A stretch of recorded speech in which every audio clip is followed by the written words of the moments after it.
Começa agora o Cidade Viva, um programa dedicado a resgatar a memória, conhecer lugares interessantes e inusitados e contar histórias sobre São Paulo. Hoje o nosso passeio vai ser pela Casa de Cultura do Butantã e a Casa do Bandeirante. Então vamos explorar melhor esses espaços porque você é o nosso convidado.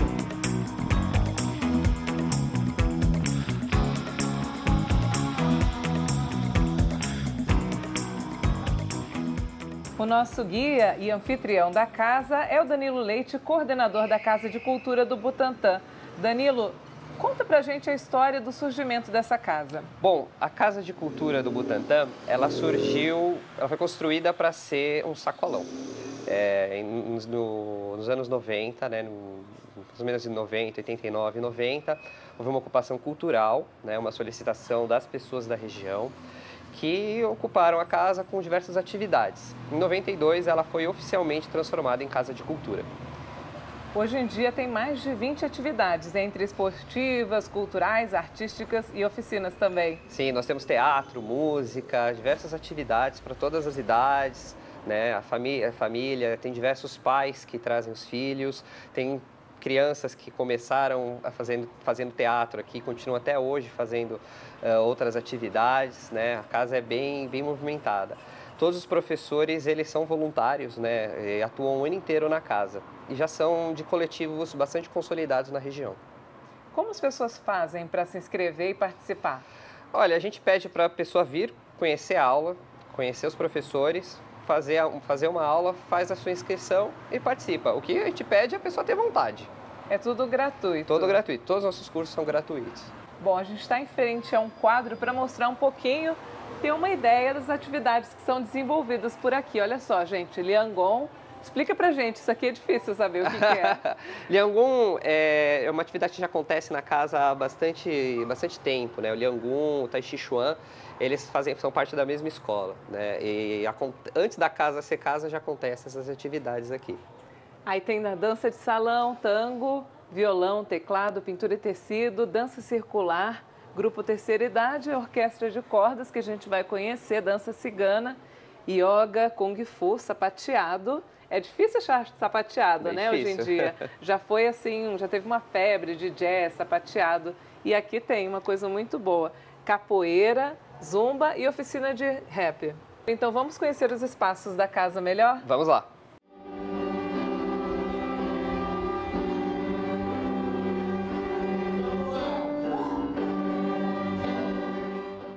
Na casa tem uma orquestra de instrumentos de corda. O professor Márcio é o responsável. Professor, é um projeto que funciona aqui na casa?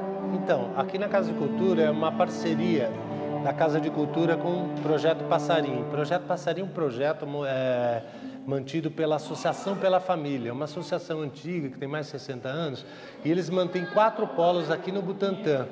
E a Casa de Cultura é um desses polos, onde funciona cordas friccionadas, que é violino, viola, violoncelo e contrabaixo, coral, e agora no Céu Irapuru também tem um polo que tem instrumento de sopro. Você já dava aulas, como que aconteceu a sua história com esse projeto? Bom, com esse projeto eu estou há 4 anos aqui na Casa de Cultura, mas eu dou aula de instrumento de cordas, aula coletiva há muito tempo, né? Não é uma técnica nova, Vivaldi já usava isso. Então, é o seguinte, a aula funciona assim, todo mundo chega sem saber tocar nada, cada um pega o seu instrumento e a gente começa ali todo mundo do zero. E aí tem um resultado bacana que você vê.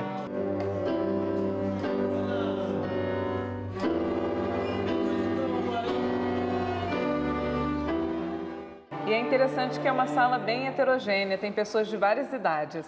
Então, inicialmente não era para ter, era para ser só crianças. Aí um pai, há 4 anos atrás, que trouxe as filhas, pediu para fazer aula também. Nós abrimos uma exceção, aí todos os pais que ficavam esperando começaram a fazer aula também. Então a gente vê muitas famílias aqui, todas juntas tocando. É compensador, eles são dedicados? São muito dedicados. E assim, misturar as idades é muito legal, porque as crianças são muito descontraídas para fazer todas as atividades. E os adultos são mais concentrados, então um ajuda o outro. De fato, descontração é o que não falta, começando por uma das alunas mais animadas da sala. Dona Elba tem 68 anos e frequenta várias atividades da Casa de Cultura, o que explica este sorriso que não sai do rosto. Já nasci assim, alegre, e a gente tem que deixar os... Eu acho que não tem problema, mas eu esqueço quando a gente faz parte de qualquer coisa, quando a gente sai de casa, deixa pra lá, não é isso? Então, até aqui na Casa de Cultura, que eu conheço há uns 27 anos, aqui é a casa. Então eu faço parte assim, de muita coisa aqui, larguei alguma coisa para fazer outra coisa lá fora, né? Já fiz, frequentei bastante, muitos cantores que vieram aqui anos atrás, já tiveram muitas coisas boas aqui. Muito mais que agora, é verdade. Isso. O que a senhora lembra de cantores que já estiveram? Moacir Franco, Chitãozinho Chororó, Maria Alcina, MPB, Claudinha Telles, Moacir Franco. Na orquestra, pais, filhos e irmãos compartilham o amor pela música. O que você toca? Violino. Já fez apresentação? Uma vez já. É gostoso? É. Você pretende seguir a carreira de música? Sim. Eu fui em uma orquestra no Teatro Paulo Herói, em Santo Amaro, e nós gostamos muito. E ela saiu de lá encantada. Aí eu falei, eu vou atrás. Eu já sabia que aqui o ano passado teve, então eu falei, não, eu vou atrás. Aí liguei, ele falou, tá tendo. Daí eu vim e nós começamos. Tem 1 mês e meio, mais ou menos, que nós começamos. Começaram juntas? Juntas. Já tocava um instrumento antes? Não, nenhum. Como foi para você aprender? Olha, vou dizer que é difícil, estou aos poucos, mas é bem gostoso. O que vocês sentem quando tocam as músicas? Eu me sinto feliz porque eu lembro que muita gente não tem a oportunidade de tocar os instrumentos que a gente toca. Eu também, a mesma coisa. O que significa para você? Bem, significa esforço, pra gente ter futuro, pra gente entrar em uma orquestra de verdade, no espetáculo. Significa que a gente pode treinar um montão de que quiser, qualquer instrumento de corda. Professor, são vários estilos de músicas que vocês tocam? Sim, a gente toca vários estilos de música. Apesar desse instrumento ser instrumento característico de música clássica, a gente toca muita coisa popular e folclórica aqui. É uma das características do Passarim, é trazer essa cultura brasileira para dentro da música erudita. E tem apresentações também de vez em quando? Tem sim apresentações, a gente apresenta sempre aqui na Casa de Cultura, mas no ano passado a gente tocou no metrô, a gente sai para tocar também com o pessoal. Para você, o que é mais importante do projeto? O que isso traz de melhor assim, para a comunidade, para as pessoas? Olha, a oportunidade de conhecer o instrumento é maravilhoso. Né? Aqui os instrumentos são da Casa de Cultura, as pessoas não precisam comprar os instrumentos para começar a aula. E ter um contato com o instrumento de orquestra, que a gente costuma ver só em televisão, em teatro, as pessoas pegam, manipulam o instrumento, vê que é possível tocar, isso é muito legal.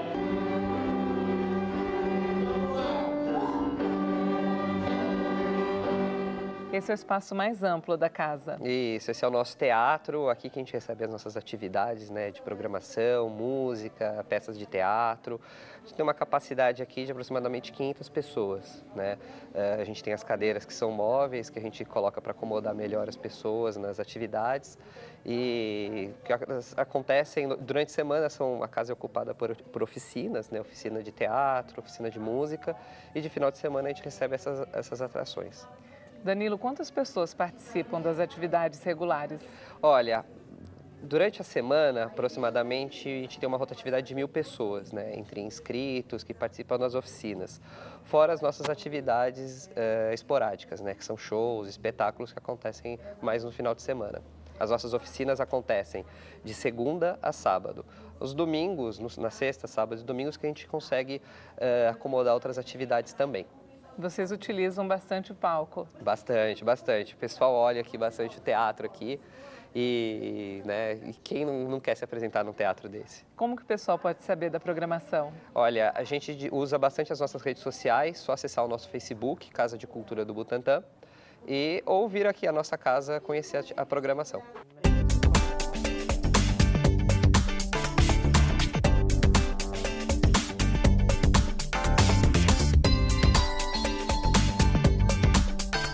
Cursos profissionalizantes são muito procurados, como de modelagem, corte e costura. Ele tem o objetivo de ajudar as alunas, no caso da Casa da Cultura, a obter ou melhorar a qualidade dela, do conhecimento que ela já obtém ou já obteve, e aprimorar, ou então ela partir futuramente para o mercado de trabalho.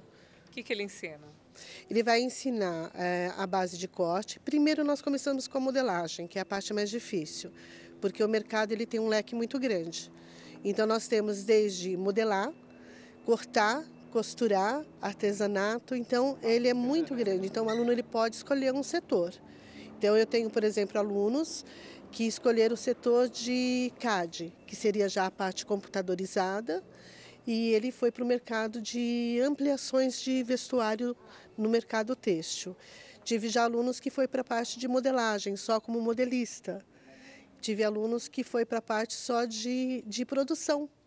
Então, é interessante que o mercado abre um leque imenso, mas tudo acontece a partir da modelagem, aí corta o tecido, monta, a aluna veste, né, a peça feita por ela mesma, e ela passa a entender a construção do vestuário do próximo, ou seja, do seu cliente ou de um familiar. Então, ela pode tanto trabalhar em casa, né, ter uma renda familiar, ou simplesmente como um lazer, ou simplesmente ir para o mercado de trabalho mesmo como uma forma de renda familiar, né? Eu sempre gostei de mexer com artesanato, e costura é uma coisa que sempre me atraiu, mas eu não tinha a menor ideia, comprava aquela moda e moldes, mas parecia grego. Aí eu vim até aqui, soube do curso e me interessei e estou fazendo, está muito bom o curso. O que você está achando assim, das aulas, da sua evolução?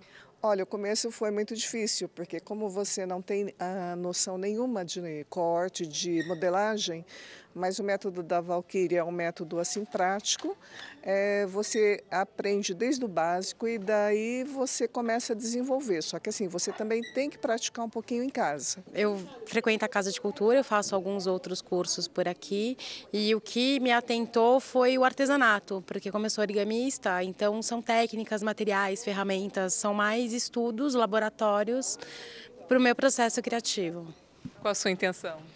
A minha intenção, se eu pegar mesmo o jeito, acho que é trabalhar com plus size, que é um segmento que é bem complicado.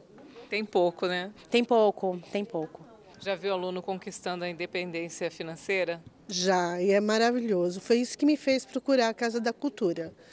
Eu já tinha isso em mente há 2 anos. Aí, quando eu me propus, eu me senti segura. Por quê? No trajeto dos anos, eu estudei vários métodos. E eu queria um método que ficasse próximo do modelista de mercado têxtil, onde ele não precisa de uma régua específica ou um molde específico. Ele vai construir desde o início. E eu desenvolvi um material didático simples, ele não está dentro do mercado ainda da ABNT, foi só mesmo para os meus alunos particulares. E os que persistiram, que realmente queriam, hoje já trabalham, já são modelistas registrados. Eu tenho alunos que já têm seu próprio ateliê, já têm sua infraestrutura maior que a minha. Hoje eu já trabalho para aluno, que já é um profissional, né? Um microempreendedor. E hoje eu sou a funcionária dele, por assim se dizer, né? Como terceirizada.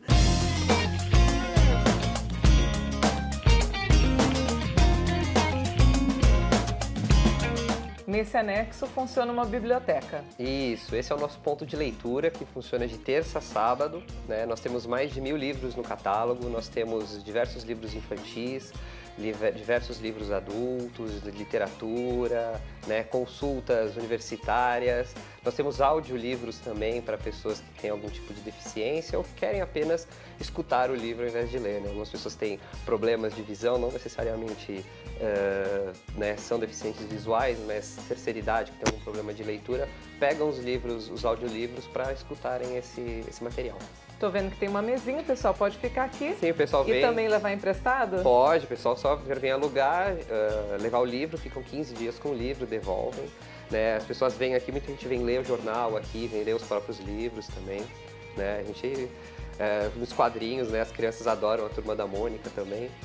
E aqui tem livros da literatura brasileira, né? Isso. Que as escolas pedem bastante para complementar a aula, a redação. Nós temos os autores brasileiros, né? Grandes autores brasileiros, tanto da literatura, quanto da ficção, quanto da realidade. Temos temos clássicos aqui, como Nelson Rodrigues.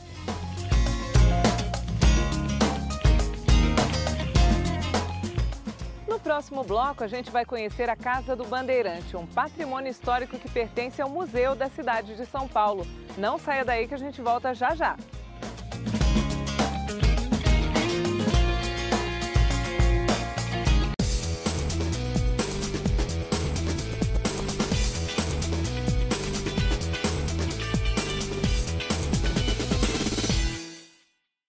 O Cidade Viva está de volta com uma atração de São Paulo, a Casa do Bandeirante, que é um exemplar raro da arquitetura rural paulista.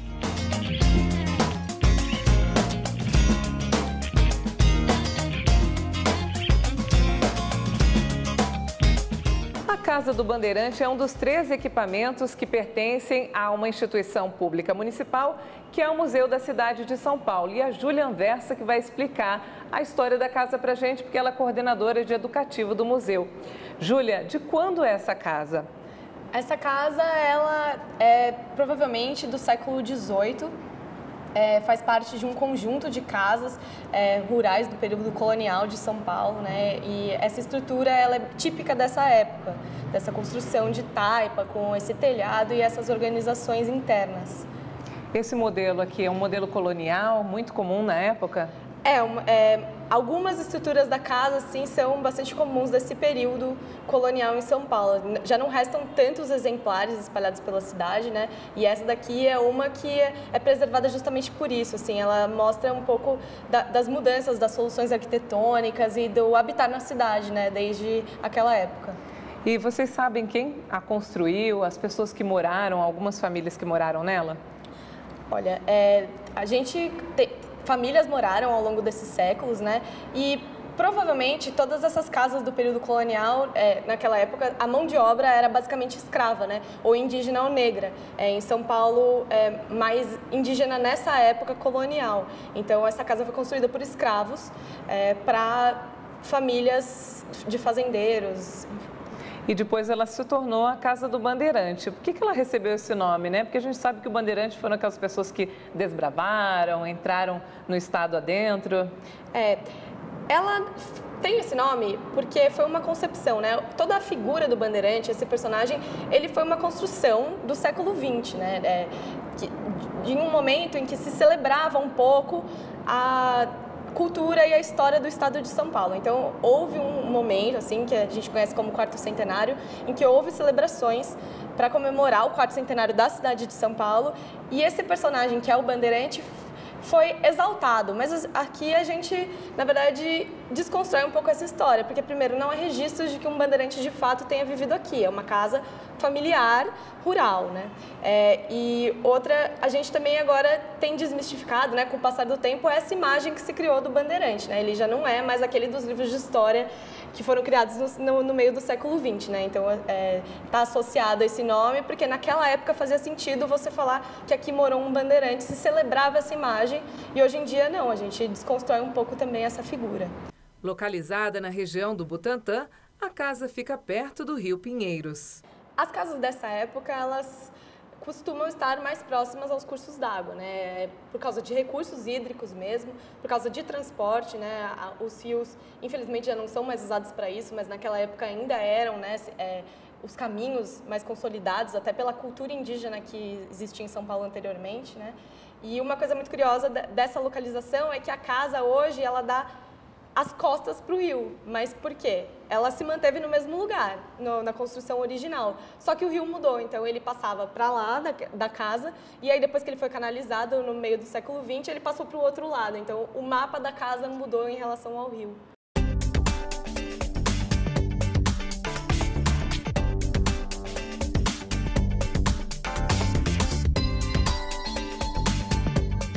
O imóvel remanescente do período colonial tem 350 metros quadrados divididos em 12 cômodos. Ela é uma casa grande, o que indica que provavelmente eram famílias abastadas que viveram aqui.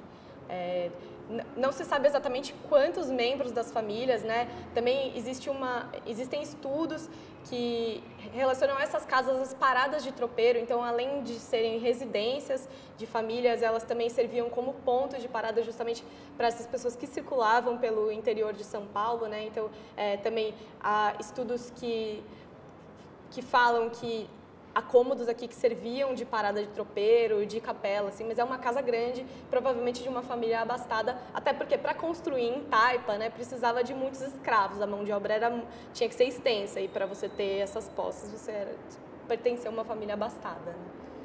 E ela foi reformada, restaurada, porque é difícil, né, apesar dos materiais serem muito consistentes, né, algum momento é preciso restaurar. Sim, ela no meio do século XX, né, para as comemorações do quarto centenário, quando ela foi levantada, houve uma comissão que organizou um restauro, né, e deu essa cara também, assim, ela já havia sido muito modificada ao longo dos séculos, apesar de que a estrutura em taipa se manteve, isso que a gente está vendo aqui, essas paredes, justamente a largura dessas paredes indica que elas são construídas em taipa, né, de pilão. Mas ela foi restaurada, essa pintura branca, tudo assim, é uma manutenção que é necessária ao longo do tempo para que ela não se perca, né? E, Júlia, quando que ela se tornou uma casa de cultura para visitação, para os turistas? Justamente nessa época do quarto centenário, ela já foi tombada pelos órgãos do patrimônio histórico e restaurada para dar lugar a um museu, a uma instituição cultural. Assim. Naquela época, abriu como uma casa que simulasse justamente nessa figura do bandeirante, e o levantamento foi todo para simular uma casa do interior. E aí, ao longo do tempo, a gente foi mudando as exposições, e atualmente a gente está com uma exposição que conta um pouco dessa história do quarto centenário, né? Com imagens, o próprio livro de registros, essas coisas. Então vamos conhecer um pouquinho desse acervo, né? Nesse cômodo, esse cartaz mostra como as casas eram construídas na época. Como a gente estava falando, né? Essa construção, ela é de um período em que as construções de taipa eram muito comuns aqui nessa região, justamente pela oferta de material, né? No que consiste a técnica da taipa. A de pilão, por exemplo, né, que o que essa ilustração mais ou menos mostra, né, é que são esses moldes que são chamados de taipau, e o barro é socado dentro, né? E é uma mistura normalmente de barro com excrementos, sangue, e algumas fibras vegetais para que possa dar liga no material. E aí o barro com essas misturas ele é socado dentro desses painéis até dar a forma, e depois eles são deslocados e vão construindo. Existem outras técnicas de taipa que também eram comuns aqui em São Paulo, mas aqui especificamente a construção é em taipa de pilão. Isso explica a espessura das paredes, que é super grossa, né? Porque no caso não tem também nenhuma outra estrutura interna, né? Quando a gente pensa, por exemplo, concreto armado que tem uma armação metálica, né? E depois vem o cimento, o concreto. No caso da taipa de pilão não tem nada assim, né? Não tem uma madeira, não tem metal, né? No meio, então a parede se estrutura só no barro mesmo.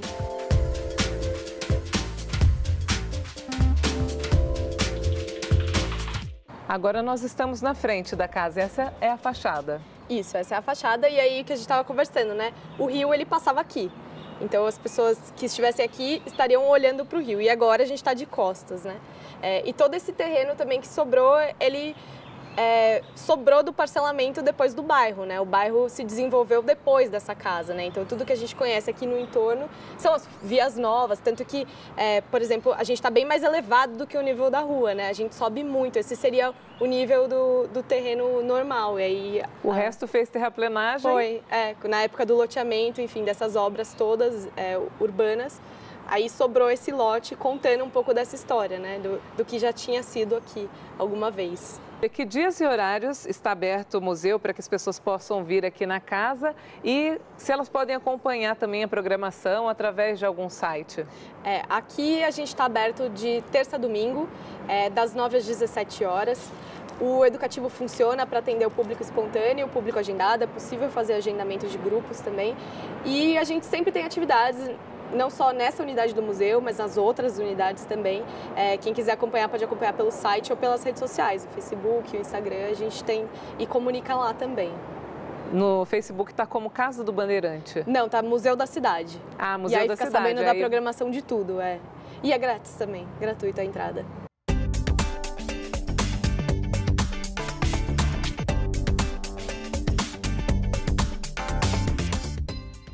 Cidade Viva vai ficando por aqui, mas a gente volta com outros passeios que podem ser sugeridos por você.